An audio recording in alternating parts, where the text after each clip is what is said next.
आज में फैलाई जा रही नकारात्मकता के बारे में है। कृपया धैर्य से पूरा जरूर सुने और अपनी प्रतिक्रिया जरूर दें। क्या आधुनिक भारत में ब्राह्मणों की दुर्दशा तर्कसंगत है? जिन लोगों ने भारत को लूटा, तोड़ा, नष्ट किया, वे आज इस देश में अतीत भुला दो के नाम पर सम्मानित हैं और एक अच्छा जीवन जी रहे हैं।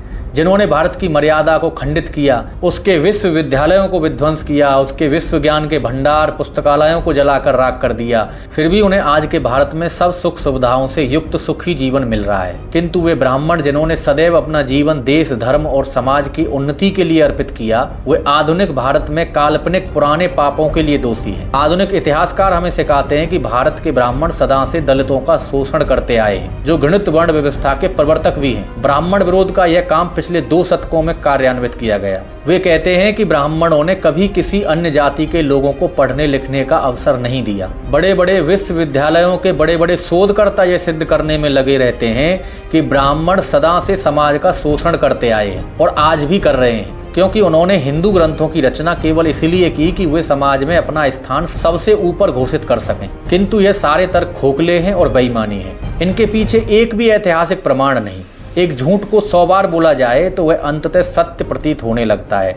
इसी भांति इस झूठ को भी आधुनिक भारत में सत्य का स्थान मिल चुका है। आइए आज हम बिना किसी पूर्व प्रभाव के और बिना किसी पक्षपात के न्याय बुद्धि से इसके बारे में सोचें। सत्य घटनाओं पर टिके हुए सत्य को देखें, क्योंकि अपने विचार हमें सत्य के आधार पर ही खड़े करने चाहिए, न कि किसी दूसरे के कहने मात्र से। खुले दिमाग से सोचने से आप पाएंगे कि 95% ब्राह्मण सरल हैं, सज्जन हैं, निर्दोष हैं। आश्चर्य है कि कैसे समय के साथ साथ काल्पनिक कहानियां भी सत्य का रूप धारण कर लेती हैं। यह जानने के लिए बहुत अधिक सोचने की आवश्यकता नहीं है। ब्राह्मण विरोधी यह विचारधारा विधर्मी घुसपैठियों, साम्राज्यवादियों, ईसाई मिशनरियों और बेईमान नेताओं के द्वारा बनाई गई, ताकि वे भारत के समाज के टुकड़े टुकड़े करके उसे आराम से लूट सकें। सच तो यह है कि इतिहास के किसी भी काल में ब्राह्मण ना तो धनवान थे और ना ही शक्तिशाली। ब्राह्मण भारत के समुराई नहीं है।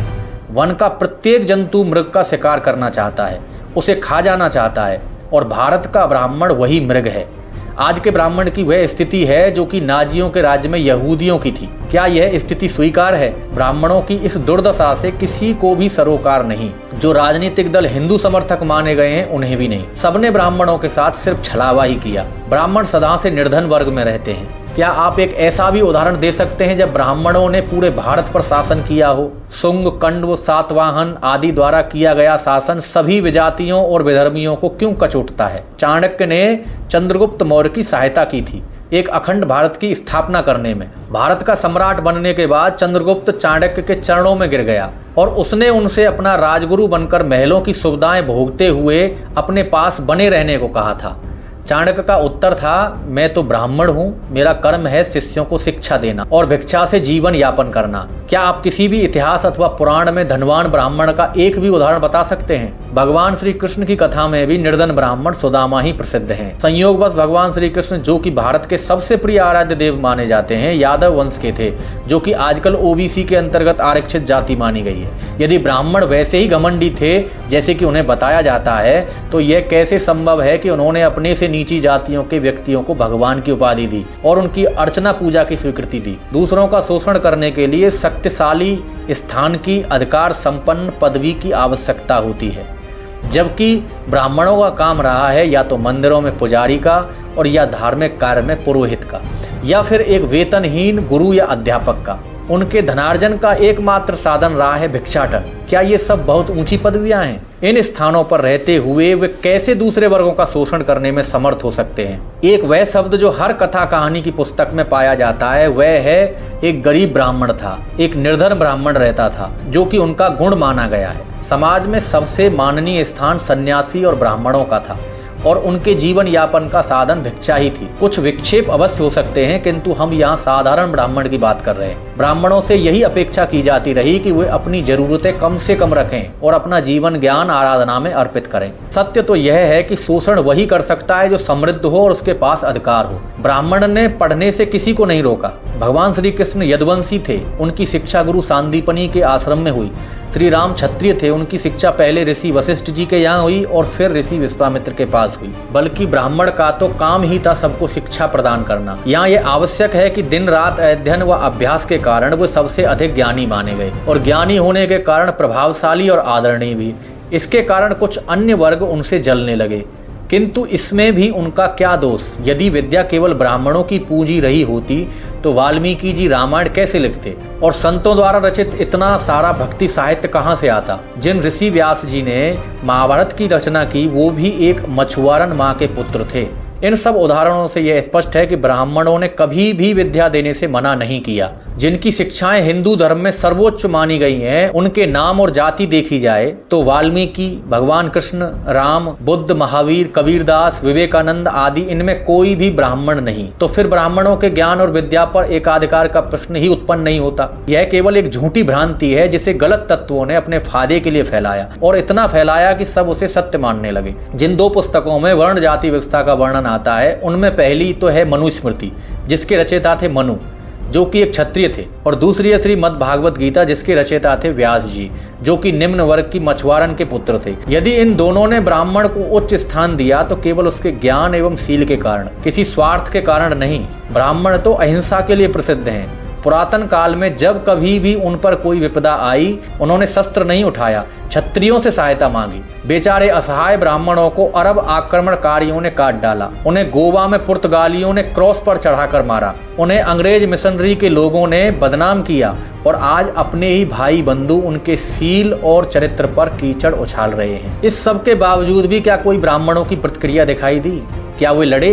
क्या उन्होंने आंदोलन किया? औरंगजेब ने बनारस, गंगा घाट और हरिद्वार में 15 लाख ब्राह्मणों और उनके परिवारों की हत्या करवाई थी। उसने हिंदू ब्राह्मणों और उनके बच्चों के शीश मुंडों की इतनी ऊंची मीनार खड़ी की जो कि 10 मील से दिखाई देती थी।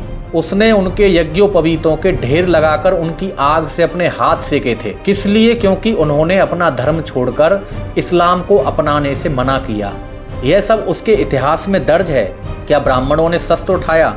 फिर भी औरंगजेब के वंशज हमें भाई मालूम होते हैं और ब्राह्मण देश के दुश्मन। यह कैसा तर्क है, कैसा सत्य है? कोंकण गोवा में पुर्तगाल के वैसी आक्रमणकारियों ने निर्दयता से लाखों कोंकणी ब्राह्मणों की हत्या कर दी क्योंकि उन्होंने ईसाई धर्म को मानने से इनकार किया। क्या आप एक भी ऐसा उदाहरण दे सकते हैं कि किसी कोंकणी ब्राह्मण ने किसी पुर्तगाली की हत्या की हो? फिर भी पुर्तगाल और अन्य यूरोप के देश हमें सभ्य और अनुकरणीय लगते हैं और ब्राह्मण तुच्छ लगते हैं। यह कैसा सत्य है? जब पुर्तगाली भारत आए थे तब एसटी एक्सवीवर ने पुर्तगाल के राजा को पत्र लिखा था और उन्होंने कहा था कि यदि ये ब्राह्मण न होते तो सारे स्थानीय जंगलियों को हम आसानी से अपने धर्म में परिवर्तित कर सकते थे। यानी कि ब्राह्मण ही वो वर्ग थे जो कि धर्म परिवर्तन के मार्ग में बलि चढ़े, जिन्होंने अपना धर्म छोड़ने की अपेक्षा मर जाना बेहतर समझा। एसटी एक्सवीवर को ब्राह्मणों से असीम घृणा थी क्योंकि वो उसके रास्ते का कांटा थे। हजारों की संख्या में गौड़, सारस्वत, कोंकणी ब्राह्मण उसके अत्याचारों से तंग होकर गोवा छोड़ गए।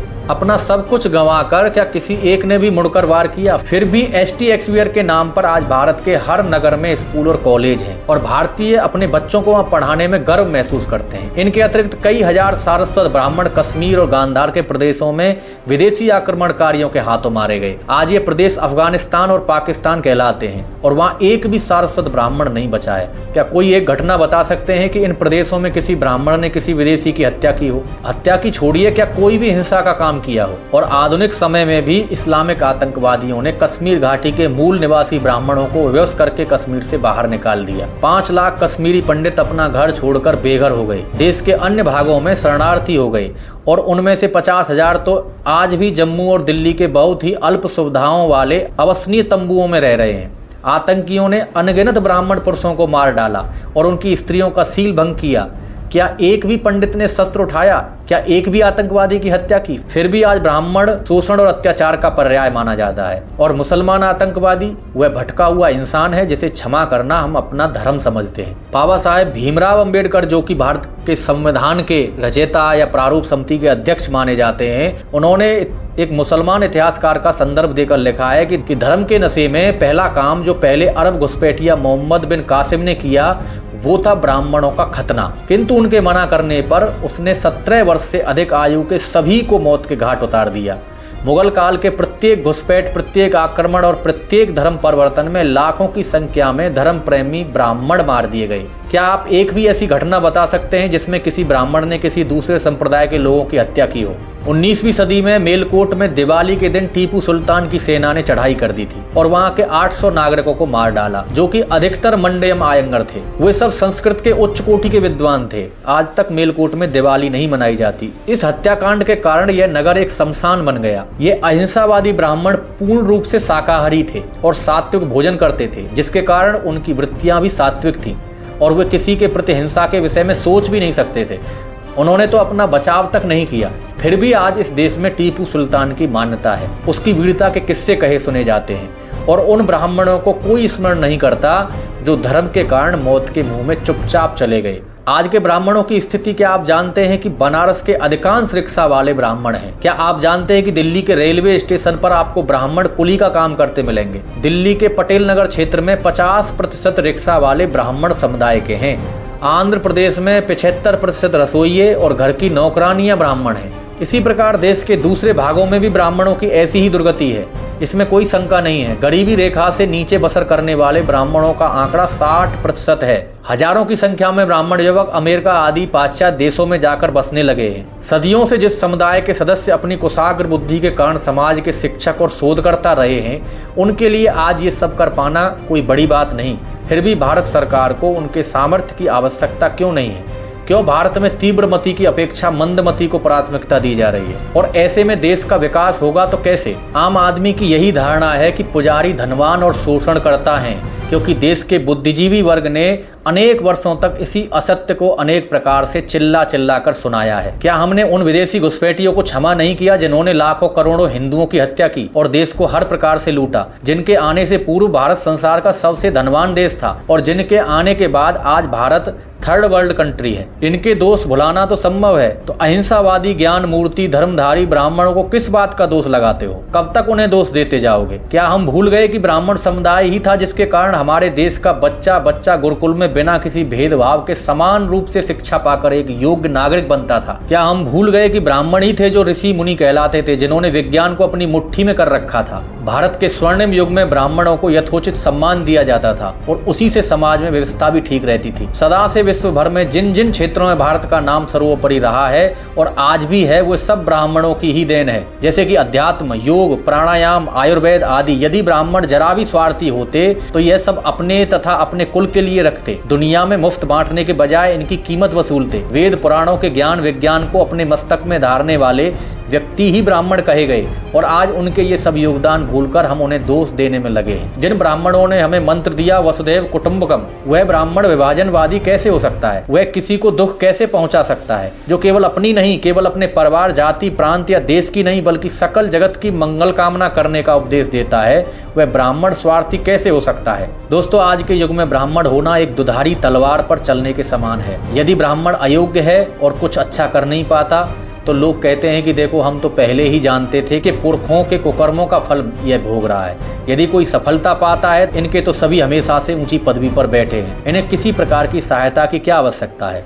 अगर किसी ब्राह्मण से कोई अपराध हो जाए तो फिर तो कहने ही क्या है। सब आगे पीछे के सामाजिक पतन का दोष उनके सिर पर मरने का मौका सबको मिल जाता है। कोई श्रीकांत दीक्षित भूख से मर जाता है तो कहते हैं कि बीमारी से मरा, और ब्राह्मण बेचारा इतने दशकों से अपने अपराधों की व्याख्या सुन सुनकर ग्लानि से इतना झुक चुका है कि वह कोई प्रतिक्रिया भी नहीं करता, बस चुपचाप सुनता है और अपने प्रारब्ध को स्वीकार करता है। बिना दोष के भी दोषी बना घूमता है। आज का ब्राह्मण नेताओं के स्वार्थ, समाज के आरोपों और देशद्रोही ताकतों के षड्यंत्र का शिकार होकर रह गया है। बहुत से ब्राह्मण अपने पूर्वजों के व्यवसाय को छोड़ चुके हैं, बहुत से तो संस्कार को भी भूल चुके हैं, अतीत से कट चुके हैं, किंतु वर्तमान से उनको जोड़ने वाला कोई नहीं। ऐसे में भविष्य से क्या आशा? इन सब प्रश्नों का साफ मन से बिना पक्षपात के विचारने की आवश्यकता है, तभी हम सही उत्तर जान पाएंगे। तो दोस्तों, इन सब पर विचार करने की आवश्यकता है। आपकी ब्राह्मणों के प्रति क्या राय है, आप जरूर बताएं। दोस्तों, आज के लिए इतना ही। आगे किसी नई वीडियो में फिर मिलेंगे। दे रहिए धर्म की आवाज। धर्म की आवाज चैनल को सब्सक्राइब अवश्य। तो यह वीडियो किसी जाति के लिए नहीं है, यह सिर्फ ब्राह्मणों के विरुद्ध समाज में फैलाई जा रही नकारात्मकता के बारे में है। कृपया धैर्य से पूरा जरूर सुने और अपनी प्रतिक्रिया जरूर दें। क्या आधुनिक भारत में ब्राह्मणों की दुर्दशा तर्कसंगत है? जिन लोगों ने भारत को लूटा, तोड़ा, नष्ट किया, वे आज इस देश में अतीत भुला दो के नाम पर सम्मानित हैं और एक अच्छा जीवन जी रहे हैं। जिन्होंने भारत की मर्यादा को खंडित किया, उसके विश्वविद्यालयों को विध्वंस किया, उसके विश्व ज्ञान के भंडार पुस्तकालयों को जलाकर राख कर दिया, फिर भी उन्हें आज के भारत में सब सुख सुविधाओं से युक्त सुखी जीवन मिल रहा है।